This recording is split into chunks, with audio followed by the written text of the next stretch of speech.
히브리서 11장 1절에서 7절입니다. 함께 읽습니다. 시작. 믿음은 바라는 것들의 실상이요 보이지 않는 것들의 증거니 선진들이 이로써 증거를 얻었느니라. 믿음으로 모든 세계가 하나님의 말씀으로 지어진 줄을 우리가 아나니 보이는 것은 나타난 것으로 말미암아 된 것이 아니니라. 믿음으로 아벨은 가인보다 더 나은 제사를 하나님께 드림으로 의로운 자라 하시는 증거를 얻었으니 하나님이 그 예물에 대하여 증언하심이라. 그가 죽었으나 그 믿음으로써 지금도 말하느니라. 믿음으로 에녹은 죽음을 보지 않고 옮겨졌으니 하나님이 그를 옮기심으로 다시 보이지 아니하였느니라. 그는 옮겨지기 전에 하나님을 기쁘시게 하는 자라 하는 증거를 받았느니라. 믿음이 없이는 하나님을 기쁘시게 하지 못하나니 하나님께 나아가는 자는 반드시 그가 계신 것과 또한 그가 자기를 찾는 자들에게 상 주시는 이심을 믿어야 할지니라. 믿음으로 노아는 아직 보이지 않는 일에 경고하심을 받아 경외함으로 방주를 준비하여 그 집을 구원하였으니 이로 말미암아 세상을 정죄하고 믿음을 따르는 의의 상속자가 되었느니라. 아멘. 읽은 본문으로 믿음으로라는 제목으로 백 목사님 말씀 전해 주시겠습니다.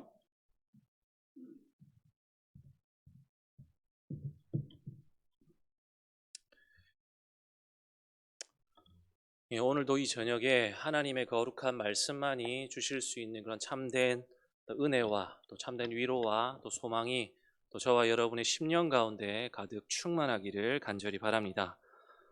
기독교를 가리켜서 흔히 은혜의 종교다 그렇게 부릅니다.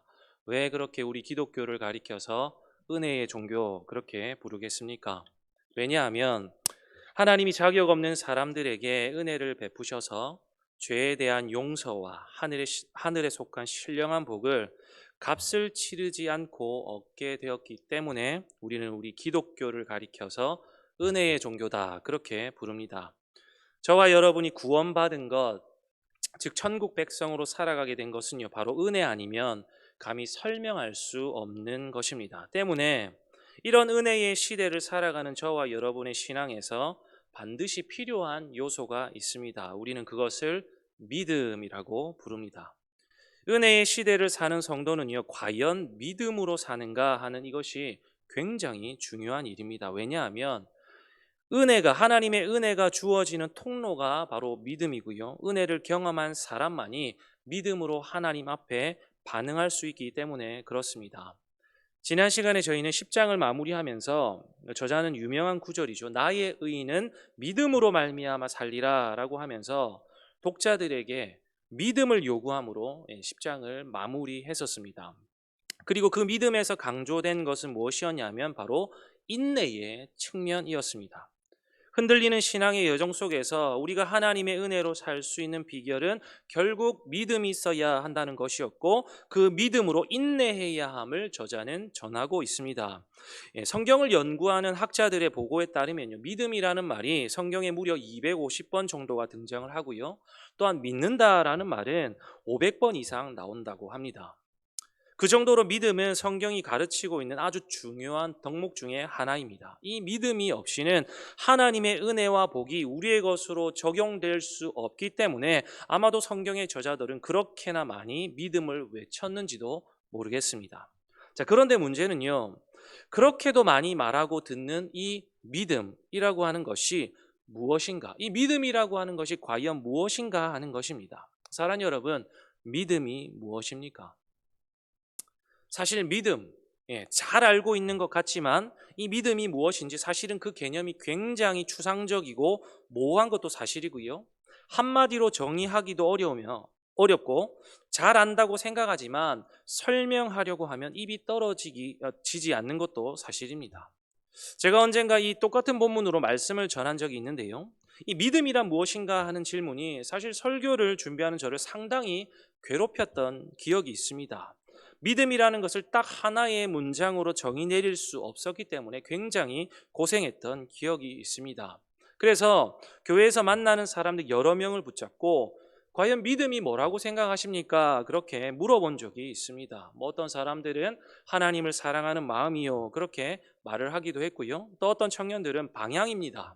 또는 하나님을 인정하지 않을 수 없는 것입니다. 그렇게 대답을 하기도 했었습니다.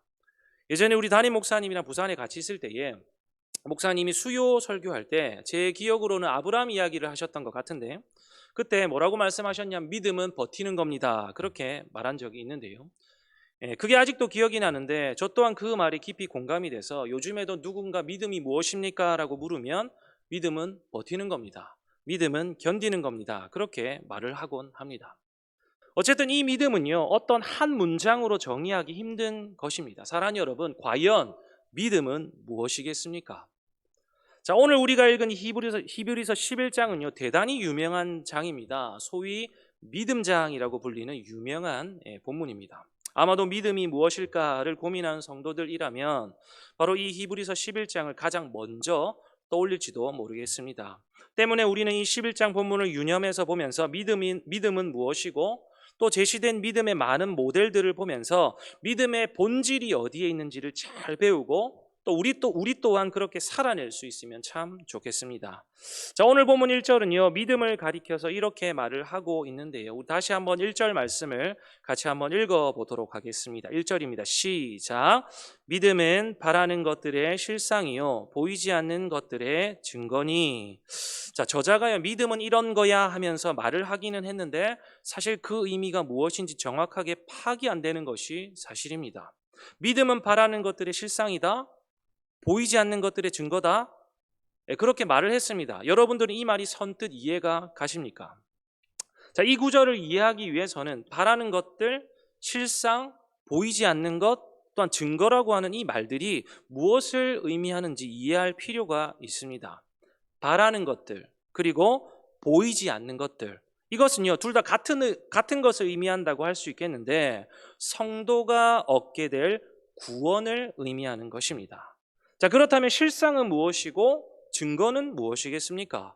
여러 가지 학자들의 견해들이 있지만 대부분의 학자들은 이것을요, 확신으로 해석합니다. 자, 그러니까 이것을 종합해 보면 믿음은 구원을 확신하는 것이다, 보이지 않는 것들을 확신하는 것이다 라고 해석을 할 수 있을 것입니다. 사랑하는 여러분, 믿음이라고 하는 것은요, 바라는 것들, 즉 구원이 마침내 실체로 주어지리라는 것에 대한 확신을 의미하는 것입니다. 자, 그렇다면 히브리서에서 말하는 이 믿음의 특성을 고려해 볼 때 이 확신은 반드시 그에 따른 행동을 수반하게 되는 것인데요, 이러한 확신들은 보이지 않는 것들이 입증되어지는 결과를 가져오게 됩니다. 이게 무슨 말이냐면 믿음이 단지 그냥 심리적인 확신의 차원으로 끝나는 것이 아니라는 말입니다. 미래적이고 보이지 않는 실체에 대한 확신이 있기 때문에 온갖 시험과 시련을 인내하고 버텨낸다는 말이죠. 그러니까 행동한다는 말입니다. 자, 그러면서 저자가 말하기를 2절에 보니까요, 선진들이 이로써 증거를 얻었느니라 그렇게 말을 하고 있는데요, 이 말은 하나님이 믿음으로 반응한 너희 믿음의 선배들을 인정하셨다, 바로 그러한 의미입니다. 그러니까 믿음이라고 하는 것은 구원을 확신하는 것인데 너희의 믿음의 선배들은 단지 심리적인 확신 정도가 아니라 여러 가지 고난과 환난 가운데서도 믿음을 잃지 않고 잘 버텨냄으로 인해서 하나님께 인정받는 삶을 살아냈다, 바로 그것을 지금 저자가 이야기하고 있는 것이죠. 사랑하는 여러분, 저자는요, 믿음의 궁극적인 목표가 곧 하나님께 인정받는 것임을 강력히 부각하고 있습니다. 저와 여러분의 믿음은요, 다른 누군가가 아니라 하나님께 인정받아야 하는 것임을 깨달아야 합니다. 간혹 신앙생활을 하면서 우리가 믿음으로 살아내는 여러 가지 일들이 어떤 나의 만족이거나 아니면 다른 사람의 시선 때문에 그런 것들을 할 때가 많이 있지요. 또한 내가 맡고 있는 어떤 직분, 어떤 체면 때문에 그런 일들을 할 때도 있습니다. 그것은요, 참된 믿음이 아닐 것입니다. 우리의 믿음의 대상은요, 하나님이어야 하고요, 우리의 믿음은 다름 아닌 하나님께 인정을 받아야 하는 것입니다. 그래야 우리는 참된 신앙인으로 살아갈 수 있는 것이죠. 자, 이제 저자는요, 하나님께 인정받은 여러 모범들을 소개할 텐데요, 이 모델들 앞에는 공통된 특징이 있습니다. 바로 믿음으로라는 말입니다. 하나님께 인정받은 근거가 바로 믿음으로라는 말입니다. 자, 오늘 본문에서는 아벨, 에녹, 노아 이렇게 세 사람이 등장하게 될 텐데요. 이 사람들이 소개되기에 앞서서 3절 말씀은 먼저 중요한 명제 하나를 던져주고 있습니다. 무엇입니까? 믿음으로 모든 세계가 하나님의 말씀으로 지어진 줄을 우리가 아나니. 저자는요, 먼저 창조의 이야기를 하고 있습니다. 창조를 본 사람은요, 아무도 없습니다. 세상이 처음 시작될 때 무슨 일이 있었는지 그것이 확인된 바도 없고요. 또한 이것을 실험실에서 재현할 수 있는 것도 아니지요. 때문에 신자들은 이것을 하나님의 말씀을 통해서 믿음으로 이해하고 그것을 받아들입니다. 저자는요, 지금 현재 히브리 독자들, 즉 본문에서 우리라고 이 표현한 독자들이 믿음으로 모든 세계는 하나님의 말씀으로 지어진 것을 안다라고 하는 것을 전제함으로 인해서 이미 히브리 독자들은 그 믿음을 소유한 사람들이다라는 것을 확인시켜주고 있습니다. 믿음의 모범들을 소개하기에 앞서서 이미 하나님의 창조를 믿는 믿음을 가진 자로서 우리 역시나 하나님의 인정을 추구하고 받아야 할 사람들임을 분명히 명시하고, 또 우리 또한 믿음의 계보에 속한 자들로서 인내하고 버텨내고 살아내야 할 사람들임을 이 저자가 지금 독자들에게 각인시켜주고 있는 것이죠. 사랑하는 여러분, 오늘 본문이 말하고 있는 것처럼 여러분들은 믿음으로 온 세상이 하나님의 말씀으로 창조되었다라고 하는 그 사실을 믿으십니까? 그렇다면 우리도 등장할 여러 믿음의 선배들과 마찬가지로 하나님의 인정을 추구하면서 살아가야 할 것입니다. 이제 아벨과 가인 이야기로 넘어가 볼 텐데요. 너무 유명한 이야기죠. 모르는 분들 아마 없으실 것입니다. 가인과 아벨 모두가 하나님께 제사를 드리는데 가인은 곡식으로, 아벨은 양의 첫 새끼와 기름으로 제사를 드렸습니다. 그런데 하나님이 아벨과 그의 제물은 받으셨지만 가인과 그의 제물은 받지 아니하셨습니다. 창세기에는요, 사실 가인과 아벨의 믿음에 대한 언급은 없습니다. 이들이 그냥 했던 일들에 대해서 기록하고 있을 뿐입니다. 자, 그런데 오늘 히브리서 본문 내용을 보면 믿음으로 아벨은 가인보다 더 나은 제사를 하나님께 드림으로 의로운 자라 하시는 증거를 얻었으니 하나님이 그 예물에 대하여 증언하심이라, 그렇게 말을 하고 있습니다. 저자는 말합니다. 아벨은 믿음으로 가인보다 더 나은 제사를 드렸다. 무엇이 과연 더 나은 제사입니까? 어떤 사람들은 가인의 곡물보다 양의 첫 새끼가 더 좋은 예물이었기 때문에 하나님이 아벨의 그것을 받으셨다, 그렇게 말을 하기도 하는데 창세기에는 그런 근거가 없습니다. 해서 하나님이 아벨의 것만 받으시고 난 이후에 가인의 안색이 변하는 그 반응을 보고 가인과 아벨의 믿음을 합리적으로 추론하기도 합니다. 가인은 안색이 변했고 하나님 앞에서 선을 행하지 않았던 사람이었기 때문에 평소 이 가인의 행동 거지는 하나님이 받으실 만한 것이 아니었다는 겁니다. 그렇게 해석합니다. 그래서 가인의 것은 받지 않으셨다, 그렇게 말을 하기도 하죠. 아마도 가인과 아벨 두 사람 모두 다 하나님의 계시를 받았지만 그 하나님의 계시를 등한히 여기지 않고 그 계시에 순종했던 사람은 아벨이었을 겁니다. 반면에 가인은요, 하나님의 계시를 경솔히 여겼던 것이죠. 때문에 하나님이 가인이 아니라 아벨의 제사만 받으셨던 것이라 생각이 됩니다. 자, 어찌됐든요, 오늘 저자는 아벨이 가인보다 믿음으로 더 나은 제사를 드렸다, 그렇게 말을 하고 있습니다. 2절에서 선진들이 이로써 인정받았다라고 했는데 그 첫 번째 인물이 아벨인 것이죠. 아벨은 믿음으로 인정받은 최초의 사람입니다. 자, 본문을 보니까 하나님이 그 예물에 대해서 인정하셨습니다. 때문에 이 아벨은 죽었지만 그가 가지고 있었던 믿음은 오늘날까지도 저와 여러분에게 모범이 되고 있는 것이죠. 자, 이제 두 번째로 살펴볼 인물은요, 에녹이라는 사람입니다. 이 사람은 죽음을 보지 않고 하나님이 데려가신 인물로 유명한 사람입니다. 본문에도 보니까요, 믿음으로 에녹은 죽음을 보지 않고 옮겨졌다, 그렇게 나와 있습니다. 사람들은 이 에녹이 죽음을 보지 않았다는 것에 집중을 하게 되는데, 자, 오늘 본문을 보니까 옮겨졌다라는 말이 몇 번 등장하고 있습니까? 3번이나 등장을 하고 있습니다. 옮겨졌다. 이것이 무슨 뜻일까요? 이것은요, 사망에서 생명으로 옮겨졌다. 바로 그러한 의미입니다.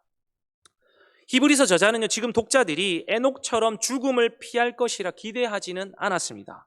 요지는 무엇이냐면 에녹에게 주어진 상급과 그리고 신자들에게 약속된 상급 간의 유사성을 지금 저자가 말하고 있는 것입니다. 즉 영적인 생명이 사망에서 생명으로 옮겨졌다. 어떻게요? 믿음으로. 에녹이 죽음을 맛보지 않았던 것처럼 죽은 자 가운데서 다시 일어나는 날 독자들은 최종적으로 사망을 이길 것이다 라는 것을 지금 이야기하고 있는 것입니다. 자, 그런데요, 에녹과 관련하여서 중요한 사실은 무엇이냐면 그가 하나님을 기쁘시게 하는 자라고 인정받았다라는 것입니다.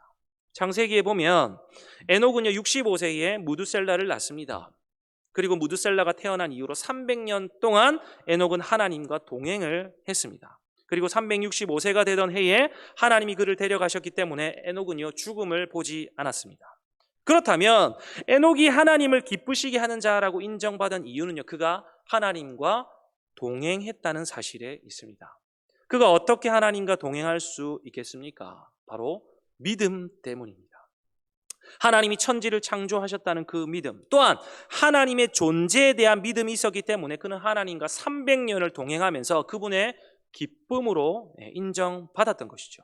저자는 의미심장하게 말을 하고 있습니다. 우리 6절 말씀 같이 한번 읽어볼까요? 시작.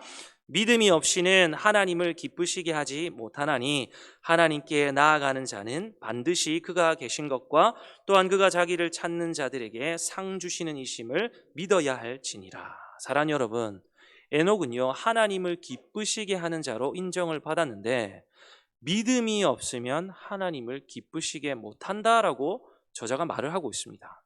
자, 그렇다면 하나님을 기쁘시게 할 만한 그 믿음이라는 것은 도대체 무엇이겠습니까? 그것은요 바로 존재에 대한 확신입니다. 무슨 말이겠습니까? 하나님이 반드시 계신다는 것을 확신하는 믿음입니다. 앞서 저자는요 믿음은 보이지 않는 것들의 증거다, 입증이다, 그렇게 말을 했었는데 믿음은 보이지 않지만 분명히 존재하는 하나님을 확신하고 살아가는 것입니다. 다시요, 믿음은요 보이지는 않지만 분명히 존재하는 우리 하나님을 확신하고 살아가는 것입니다. 그게 바로 믿음입니다. 이러한 존재에 대한 확신이 있기 때문에 우리는 하나님께 나아갈 수 있는 것이죠. 계시지도 않는데 어떻게 우리가 하나님께 나아갈 수 있겠습니까? 또한 이런 존재에 대한 확신이 있는 사람은요 하나님께서 당신을 찾는 자들에게 보상하시는 분임을 확신하면서 살아가게 됩니다. 사랑하는 여러분, 여기서 말하는 보상이 어떤 물질적인 보상인지 아니면 영적인 구원을 의미하는 것인지 아니면 둘 다를 말하는 것인지 정확하게 말하기는 어렵지만 우리 하나님은 당신을 찾는 자들에게 반드시 보상하시는 분이심을 믿으시길 바랍니다. 우리 하나님은요 절대로 우리의 믿음을 외면하지 않으십니다. 아니, 이미 우리가 예수님을 통해서 하나님께 나아갈 수 있다는 것 자체가 말할 수 없는 큰 보상을 이미 누리고 있는 것 아니겠습니까? 사랑하는 여러분, 하나님의 기쁨이 되기를 원하십니까? 그것이 저와 여러분의 기도 제목이라고 한다면 우리는요 그분의 존재와 그분이 보상하시는 분이라는 것을 확신하는 믿음으로 오늘을 살아내야 할 것입니다. 그렇기에 우리는 하루하루를 허투루 살아갈 수 없겠지요. 하나님의 존재를 깨닫기 때문에 거룩하게 살지 않을 수 없을 것입니다. 이런 믿음이 저와 여러분에게 충만하기를 간절히 바랍니다. 자, 마지막으로요 우리는 노아라는 사람을 살펴볼 텐데요. 7절 말씀을 보니까 믿음으로 노아는 아직 보이지 않는 일에 경고하심을 받아 경외함으로 방주를 준비했다라고 그렇게 기록을 하고 있습니다. 하나님이 세상을 물로 심판하시기 위해서 노아에게 미래에 있을 심판에 대해서 경고를 하셨습니다. 자, 여기서 중요한 포인트는요 무엇이냐면 아직 보이지 않는 일입니다. 보이지 않는 일이니까 확신하기가 어렵겠죠. 그런데 노아는 그 보이지 않는 일에 대한 하나님의 경고를 경외했다라는 말입니다. 무슨 말이겠습니까? 두려움으로 받아들였다라는 뜻입니다. 그래서 그 경외함이 노아를 행동하게 만든 것이죠. 사랑하는 여러분, 노아의 믿음은 어떤 믿음이겠습니까? 바로 하나님을 두려워하는 믿음입니다. 그러니 그 믿음이 행동하게 되는 것입니다. 하나님이 보이지 않지만, 하나님의 심판이 아직 이뤄진 것도 아니지만 하나님의 존재와 그분의 실체를 알기 때문에 그분의 계시에 두렵고 떨림으로 이 노아가 반응하기 시작하는 겁니다. 사실 노아가 비도 안 오는데 방주를 건조하고 있을 때를 상상해 보면 사람들이 얼마나 비아냥거렸겠습니까? 눈에 보이는 현실이 그리 쉽지는 않았을 것이라 생각이 됩니다. 그런데 노아가 바라보고 집중했던 것은요, 보이는 사람들의 말, 어떤 평가가 아니라 보이지 않지만 분명히 존재하시는 하나님 당신의 그 경고의 계시에 집중했던 것입니다. 결국 어떻게 됩니까? 그 집을 구원하게 되죠. 그래서 노아는요, 믿음을 따르는 의의 상속자가 됩니다. 사랑하는 여러분, 사실 노아는요, 세상을 집어삼킬 만한 멸망시킬 그 홍수가 무엇인지 사실은 그 개념조차 없는 사람이었습니다.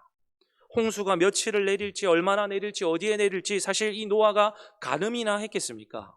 하지만 전혀 본 적조차 없음에도 불구하고 그는 하나님이 말씀하신 것을 믿었습니다. 세상의 조롱에도, 온갖 비아냥거리는 소리에도 하나님의 약속을 신뢰하고 그 약속에 신실했다는 것입니다. 그런 그의 믿음이 오히려 세상을 정죄하고 자신은 의의 상속자가 되는 결과를 낳게 된 것이죠. 말씀을 마무리하겠습니다. 사랑하는 여러분, 믿음은요, 하나님의 약속을 의지함으로 보이지 않는 것을 바라보는 것입니다. 오늘날 이 세상은요, 보이는 것이 전부이죠. 모든 것을 수치와 어떤 통계로 나타내려고 합니다. 큰 숫자, 큰 규모, 이런 것들을 세상은 추구하고 살아갑니다. 이런 가치관, 이런 세계관이 보편적인 이 세상에서 눈에 보이지 않는 하나님, 눈에 보이지 않는 약속, 그것을 믿는다, 그것을 추구하며 살아간다, 너무 비합리적이어 보이지 않습니까? 그렇게 어떻습니까? 흔들리죠. 흔들립니다. 아마도 히브리 독자들이 흔들렸던 이유도 바로 그런 이유 때문 아니겠습니까? 보이는 세상이 보이지 않는 하나님보다 더 크고 강하게 보이는 것입니다. 그러나 우리는요, 오늘 말씀을 통해서 깨닫습니다. 우리 하나님은 말씀으로 이 모든 세계를 창조하셨다라는 것을 우리는 깨닫습니다. 그 창조주께서 여전히 이 땅을 다스리고 계심을 믿습니다. 사랑하는 여러분, 믿음이라고 하는 것은요, 당대에 유행하는 관점이나 어떤 일어난 사건들, 또 당대의 유명한 사람들, 그것들 의지하는 것 아니죠. 하나님의 말씀과 당신께서 사랑하시는 백성들에게 주신 그 신실한 약속에 소망을 두는 것입니다. 그게 바로 믿음입니다. 오늘 저와 여러분의 믿음은 과연 어디에 있습니까? 하나님과 동행하는 것을 기쁨으로 여기고 우리의 인생 하나님께 전적으로 의존하면서 전적으로 위탁하면서 그렇게 살아가고 계십니까? 하나님의 존재와 하나님의 보상을 믿기에 오늘도 우리 앞에 놓여진 이 현실의 고통을 그렇게 잘 버텨내고 계십니까? 분명 하나님은 공의의 하나님이시고 또한 죄에 대해 심판하시는 분임을 알기 때문에 그분을 두려워함으로 내 마음대로 내 판단대로 살지 아니하고 당신의 그 뜻과 계획에 우리의 손과 발을 맞추어서 그렇게 거룩하게 살기 위해서 발버둥 치고 계십니까? 믿음이 없이는 하나님을 기쁘시게 하지 못한다, 이 말씀을 우리의 마음판에 새기고 여러분의 삶의 현장 가운데서 힘들고 버겁지만 믿음으로 그렇게 잘 살아내실 수 있기를 주님의 이름으로 간절히 축복합니다. 기도하겠습니다.